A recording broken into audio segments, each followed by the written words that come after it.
નમસ્કાર. ચાલો આજે ભારતીય બંધારણના એક એવા વિષયને સમજીએ જેમાં ઘણા લોકોને મુશ્કેલી પડતી હોય છે. એ છે બંધારણની 12 અનુસૂચિઓ. આજે આપણે એને એટલી સરળ બનાવી દઈશું કે ફરી ક્યારેય ભૂલાશે નહીં. ઘણા લોકોને આ સવાલ થતો હોય છે અને જો આપને પણ એમ લાગતું હોય તો બિલકુલ ચિંતા કરવાની જરૂર નથી. મોટાભાગના લોકો માટે આ એક સામાન્ય સમસ્યા છે, પણ આજે આપણે આ સમસ્યાનો એક ખૂબ જ સરળ અને કાયમી ઉકેલ શોધીશું. પણ શરૂઆત કરીએ એ પહેલાં એ સમજવું જરૂરી છે કે આ અનુસૂચિઓ છે શું. એમ સમજો કે આ બંધારણના પરિશિષ્ટ છે, જેમાં વધારાની વિગતો અને યાદીઓ હોય છે. આનાથી આપણું મુખ્ય બંધારણ એકદમ સ્પષ્ટ રહે છે. અને રસપ્રદ વાત એ છે કે આ કોઈ સ્થિર યાદી નથી, તે આપણા બંધારણનો એક જીવંત વિકસતો ભાગ છે. ચાલો તેના વિકાસની ગાથા જોઈએ. જ્યારે 1950માં આપણું બંધારણ મૂળ રૂપે લાગુ થયું ત્યારે તેમાં કેટલી અનુસૂચિઓ હતી ખબર છે? માત્ર 8. હા, ફક્ત આટલી જ. અને આજે એ જ સંખ્યા વધીને 12 પર પહોંચી ગઈ છે. આ 4 અનુસૂચિઓનો વધારો એ બતાવે છે કે આપણું બંધારણ દેશની બદલાતી જરૂરિયાતો પ્રમાણે સતત વિકસિતું રહ્યું છે. તો સવાલ એ થાય કે આ 4 નવી અનુસૂચિઓ ક્યાંથી આવી? જવાબ છે બંધારણીય સુધારાઓ. જેમ જેમ સમય બદલાયો, દેશને નવા કાયદાઓની જરૂર પડી અને સુધારા દ્વારા આ નવી અનુસૂચિઓ ઉમેરવામાં આવી. અને આ રહી એ આખી સફર. જુઓ, 1951માં પહેલા જ સુધારાથી 9મી અનુસૂચિ જોડાઈ. પછી એક લાંબા સમય બાદ 1985માં 52માં સુધારાથી 10મી અનુસૂચિ આવી. અને પછી 1992માં 73માં અને 74માં સુધારાથી 11મી અને 12મી અનુસૂચિ ઉમેરાઈ. આ બંધારણની ગતિશીલતાનો ઉત્તમ પુરાવો છે. તો પાછા ફરીએ આપણા મૂળ મુદ્દા પર.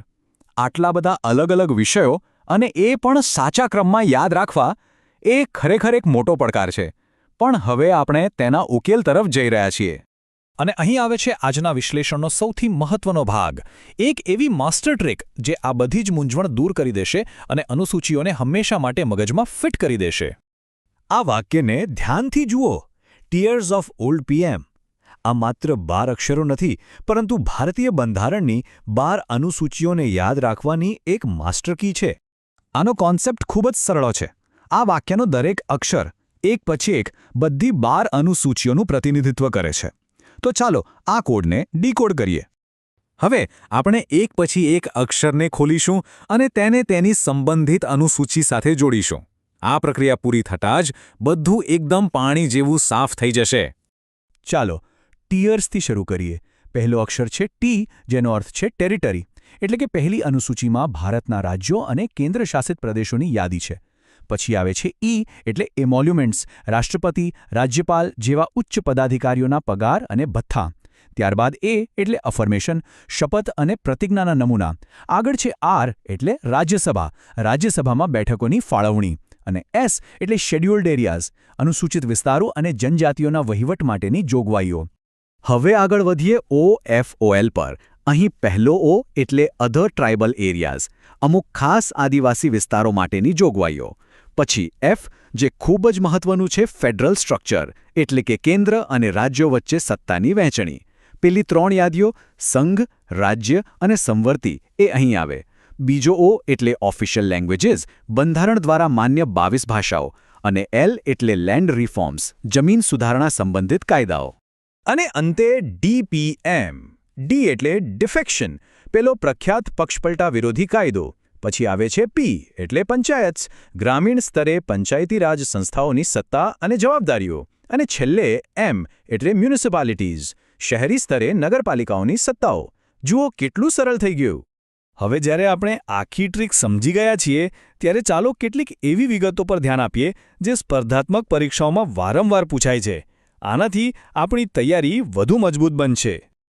છઠ્ઠી અનુસૂચિ ખાસ કરીને મહત્વની છે અને તેમાં કન્ફ્યુઝન થઈ શકે છે. તેને યાદ રાખવાની એક સરળ ટ્રીક છે. AMTM એટલે કે આસામ, મેઘાલય, ત્રિપુરા અને મિઝોરમ.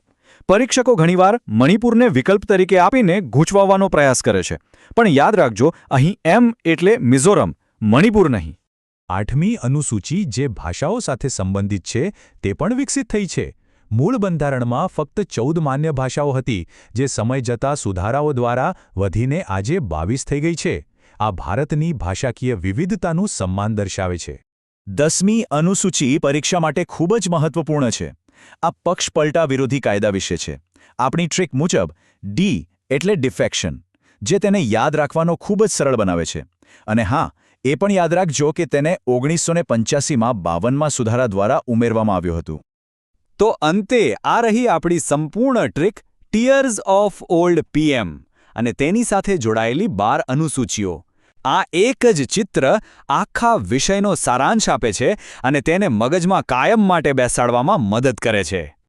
તો હવે જ્યારે આખું માળખું એકદમ સ્પષ્ટ છે, ત્યારે જરા વિચારો.